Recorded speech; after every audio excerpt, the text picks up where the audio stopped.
Hi guys, good evening and welcome back once again to the EdWord. I'm your host Eddie, and in tonight's video I will be discussing what I thought of the latest and slightly improved episode of Star Trek Discovery, which dropped a few days ago last Thursday on Paramount Plus. I had a very full, very busy weekend, so I finally had a chance to catch up and watch it.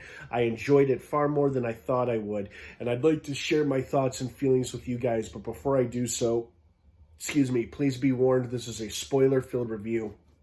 So if you're not caught up on Star Trek Discovery by the latest episode, you do not want to keep watching or listening to this episode review, as it will be full of spoilers, and there are spoilers abound to be discussed. So that being said, you have been warned. Let's get into it now.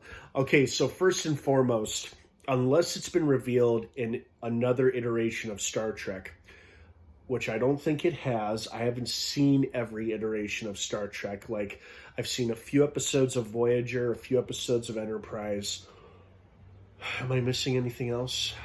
I might be. I don't know. The point is, I haven't seen every single episode of Star Trek from every show that's been made based off of it. So, to my knowledge, this is the first time we have ever seen what a Breen looks like without its helmet on.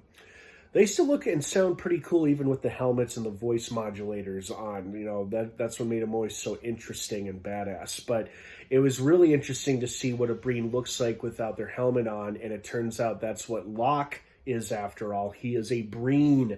Not only that, but a noble, royal Breen who pissed off his royal uncle by hooking up with Maul. And apparently the Breen are either racist or xenophobic or purists because they believe that Breen should not associate or affiliate with lesser beings than themselves. And that includes humans, I guess. Or, yeah, right? That's what she is? Yeah, I think that's what Maul is.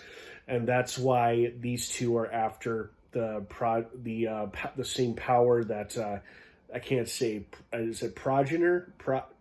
Projector? No, not projector. They're after the power source that the Discovery crew is after, but for a wholly different reason. They seem to think that if they can get this in the hands of the Breen, all will be forgiven, and they'll be allowed to go live their lives free as a bird. Well, as Michael pointed out, the Breen will probably take the technology from them, kill them, and then use it to annihilate all life throughout the galaxy, like we saw in last week's episode with the possible future of the Breen getting their hands on the technology, destroying the Federation, and pretty much annihilating all life throughout the galaxy, except for the Breen, of course, leaving them to rule whatever's left. So that's what we're trying to avoid. So I thought it was really cool how we got some interesting character revelations through Maul and Locke. They're not necessarily bad people. They're more desperate people doing bad things in order to get what they want. And it makes them a lot more likable and sympathetic, and I thought that was pretty cool. So overall, pretty great episode in terms of character reveals and development. And also pretty entertaining and engaging for the most part. The stuff with this Discovery crew was okay, but the real action or the heart of the episode was with Locke and Maul and Book and Michael. So I feel like that was where the strength of this episode was, and I enjoyed it for the most part. And now I'm very curious to see what comes next now with this new revelation that Locke is a Breen, and the Breen are also out after him and Maul. So who knows what kind of conflict that could create with the Discovery crew or Starfleet.